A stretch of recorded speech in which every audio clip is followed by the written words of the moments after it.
Welcome to the Software Report, a leading information source on software companies and solutions. In this episode, we speak with Matt Martin, co-founder and CEO of Clockwise, an AI-powered calendar assistant used by more than 40,000 organizations, including Atlassian, Asana, and Uber. Clockwise has helped create over 7 million hours of focused work by automatically optimizing schedules across teams and time zones. Its platform learns individual preferences and reshapes meetings and focus time to help people work more effectively. Before launching Clockwise in 2016, Matt worked in software engineering and management at Salesforce and began his career in corporate law. The company is backed by top-tier investors including Accel, Greylock, Bain Capital Ventures, and Coatue. I'm your host, RJ Lumba. We hope you enjoy the show. If you like the episode, click to follow. Matt, thank you so much for taking the time to chat with us today. It's a delight to be with you. Of course. Fun to be here. Thanks for having me. So let's kick off with how you decided to start Clockwise. Presumably you were experiencing some pain points around the solution that you then came up with. So maybe set the stage that way. Yeah, for sure. I think to start a company in general, you have to have a screw loose. So I suppose the story starts when I was walking down the street and tripped and fell and knocked my head really hard. And it's like, oh, I'm going to do something crazy today. Joking aside, so I'm a software engineer and I was doing software engineering management at Salesforce. The company that I was at previously got acquired by Salesforce. We got pulled up into the mothership.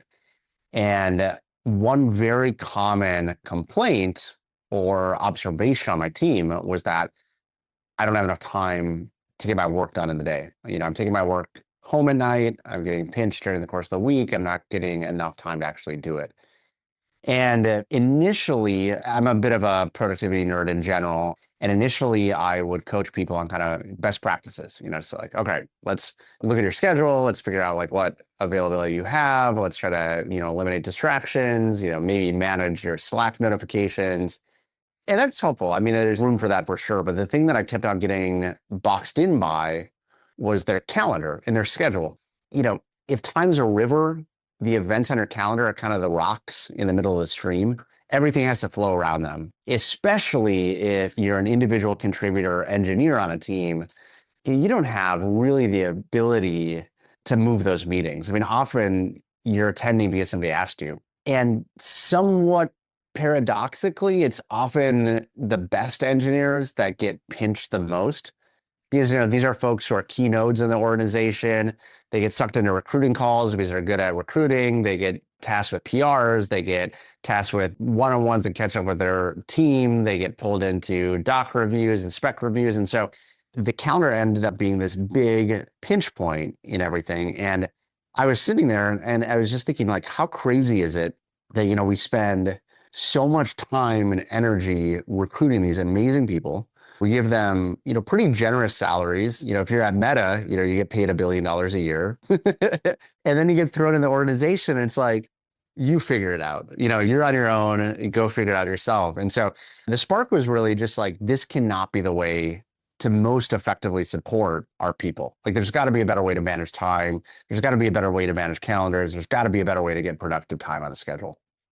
It's clearly an issue still. How does one manage their time, even probably with the tool? I assume there's ways to prioritize certain things or toggle to this is high priority or this you cannot move.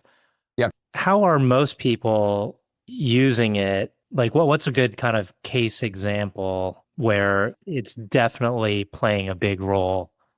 Well, I'll hit on one thing first that you said, RJ, which is that if you think about that analogy of the river, we can kind of help unclog it so things flow better, but it's still on you, right? At the end of the day, Clockwise isn't coming in and looking over your shoulder and be like, did you write that line? Did you complete that doc? Did you do that task?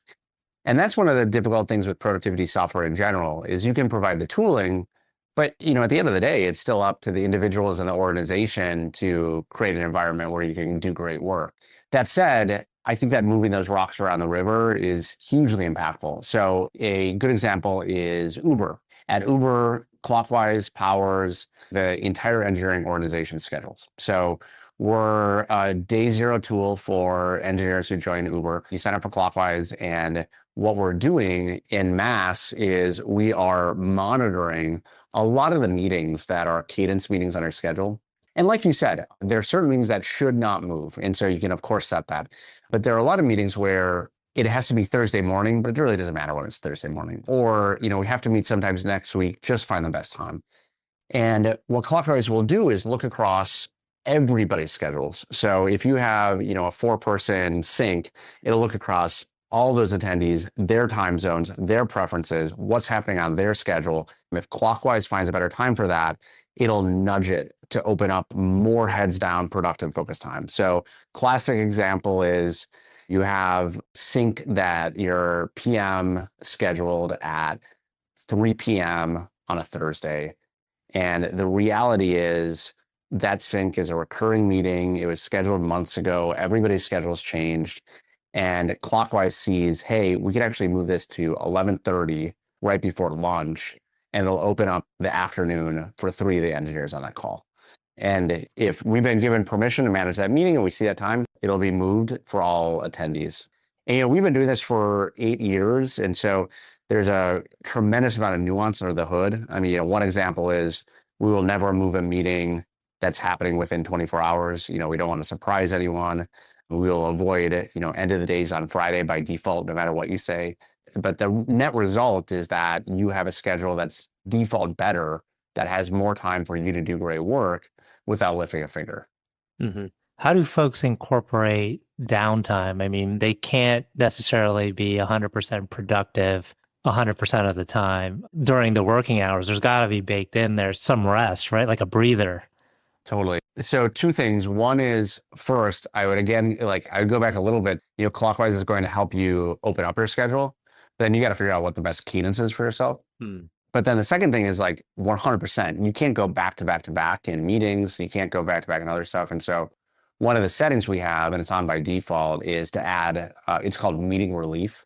And so it'll add in a break if you're back to back for X number of hours or minutes. So automatically, I have mine set to 2 hours. Maybe that's too long, maybe not, but I can go 2 hours back to back in meetings, no problem. But that starts to become pretty long after that. So if Clockwise sees that I'm back to back to back for 2 hours, it'll automatically nudge the next meeting and insert at least 15 minutes to break there. But then we have a whole suite of tools. I kind of cover the meat and potatoes of helping to move meetings around, but we have a whole suite of tools that help you get the best schedule. And among them is an AI-powered scheduler. And so I can do things that say, hey, I need to find 10 hours of focus time this week.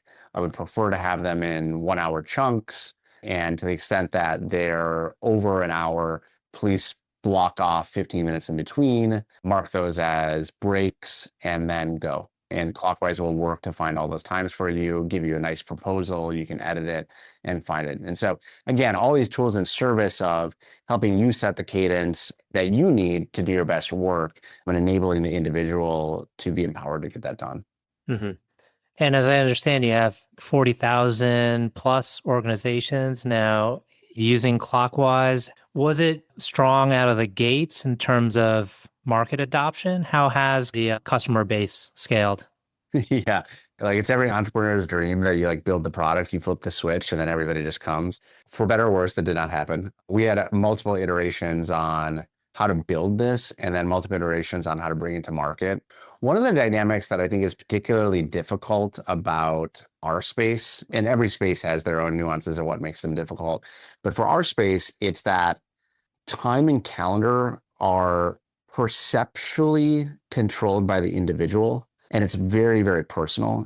If I came in and told you how you have to spend every hour of your week, you'd probably, give me the middle finger, because it is incredibly personal. It's how you live your life. But the organization really controls the culture and cadence of a lot of the meetings. When you look at your schedule, even though it feels very personal, if you look at who organized the events, I would bet for anybody in this audience, unless you're a solo entrepreneur or you're a contractor, if you're in a large organization, 80% of your meetings at least are organized by people other than yourself. Mm-hmm. And it's that intersection of the personal and the organization that's very difficult, because if we approach it from kind of a top-down deploy or a top-down sale, I think there's a little bit of trust that's lost in that, and there's some organ rejection. Individuals really have to find it themselves. We have to onboard them individually. We have to onboard them with grace and with nuance to collect their preferences so that they feel empowered and are empowered. But the real power is when people start to use it collectively, because then we can do things across those schedules. And so that was really a lot of the early day experimentation, is what is the right approach to the market. Ultimately, we landed on a product-led growth approach, even though in a lot of ways this kind of manifests as a top-down enterprise sale, because ultimately the benefit is to the organization and mass. But we found that if we build something that's low friction, easy to adopt, really brings delight to those individuals, we gain trust and then can spread it across the organization in order to gain the right to do something in mass. Mm-hmm. And so the early days were experimentation with that. And when we started to see kind of that natural internal spread of the product, we land at an organization and then people would kind of organically start to adopt it with some degree of certainty. That's when we started to think, okay, I think the core mechanics are good enough that we can start to push this out to the broader market to try to gain adoption. And that has been the story to date. I mean, people will usually find it on their own. It might be an individual, they bring it into the organization, and then it starts to spread. Here and there, we have people who come knocking on our door, maybe a productivity leader inside the organization or an engineering leader will say, hey, I really want to try this, and we'll support that as well. But usually it's an individual that brings it in and then it spreads. And I think I noticed most of your logos are tech companies. They are, yeah. Is that pretty much the vertical you're focused on? It's interesting. So we are a bit expanding into other verticals, and the principles of the product, I think, apply across a wide swath of office work. We don't think we'll ever get into, shift work or other styles of working that have different rule sets for their calendars. But any sort of office work, Clockwise is broadly applicable to. That said, being engineers ourselves and given the approach, we have found the most robust fit of software organizations and engineering organizations because they see the clear value of more heads down time, more focused time to be able to deliver. So we're working on broadening that a bit piece by piece. We do have some organizations outside that vertical, and there's certainly nothing blocking anybody from trying it, but that tends to be where kind of our gravity is. Mm-hmm. Switching to you more as the individual and as the entrepreneur, did you show signs early on in life that you'd eventually become an entrepreneur? It's an interesting question. I think that the best answer might be that I had a real authority problem. I love building things. Like, what kid doesn't love Legos? I really loved Legos. Early on, I was fortunate enough to have a computer lab in our school and a computer lab instructor who really took to me. And I loved early HyperCard and building on the web, all that stuff. But I think from a personality standpoint, it's probably that question everything, want to do it my way. That is probably the strongest indicator. There is this innate side of me that wants to do it myself and push the limit of what can be done. And I think that's what drove me ultimately to start companies. And that's been true throughout my career. I mean, even when I wasn't somebody who was at the top of the org chart, I was always kind of pressing and experimenting with ideas on the side. And then the aspect of leadership and management, did that come somewhat naturally to you? Yes and no. I mean, I think that with that same kind of challenging authority, I don't know if these two go hand in hand, but they went hand in hand for me. There was a desire to, okay, if I don't want to follow somebody else, then I want to be the person who's leading the charge. So that puts me in a posture where I was pretty comfortable doing that and pretty comfortable leading when I was given the mandate to do so. And so I often, in school and in other areas, found myself, project leader, student council leader, stuff like that. And I enjoyed doing that. There's kind of that side of it that's a knack, but just because you want to lead doesn't necessarily make you a good leader. And I think that the learning curve on me figuring out what it takes to lead and inspire and gel great teams is something that I've been passionate about for a while, especially with Clockwise. There's another side of starting your own company is, yes, the technology side, yes, the product side, yes, pushing the boundaries. But there's also, I think it's pretty common among, not all founders, but a lot of founders, there's also an element of I want to build the machine the right way too. I want to build the company the right way, and I want to experiment with that. And for me, the biggest area of that is culture and figuring out team dynamics and what makes for a great team.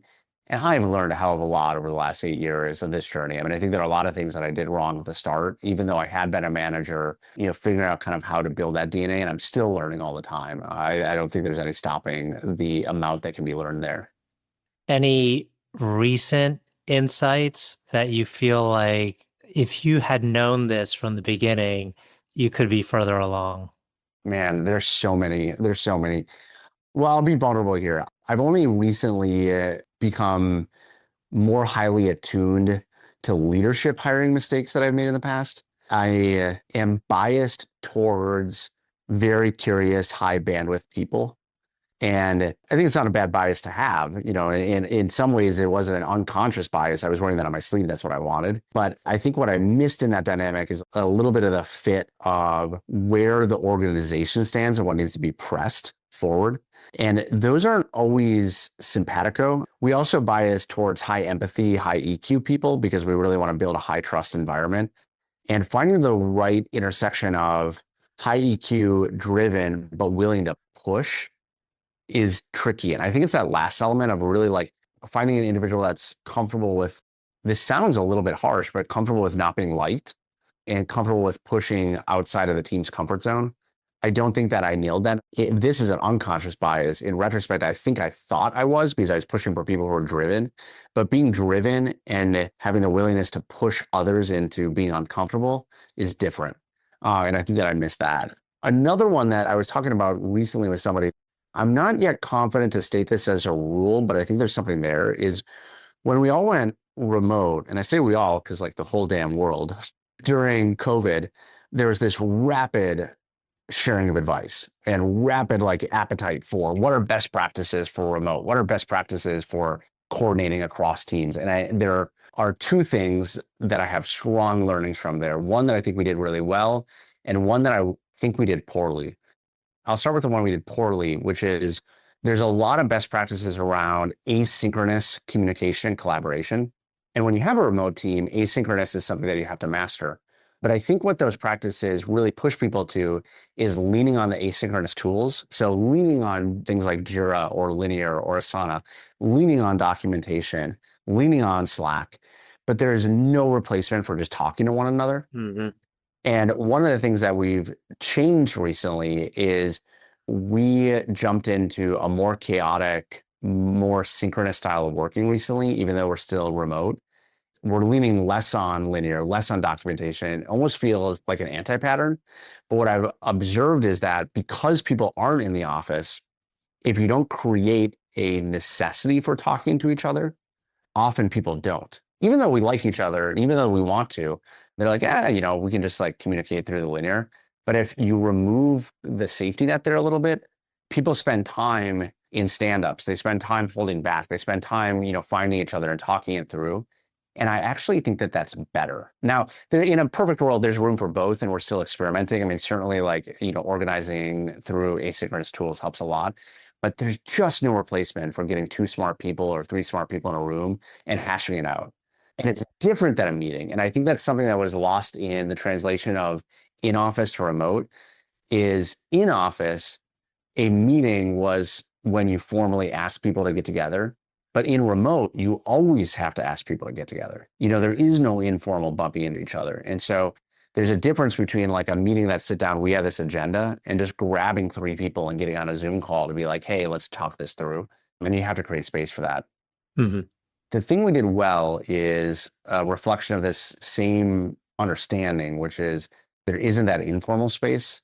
And I'm sure we all have waking nightmares about another Zoom happy hour from the COVID days.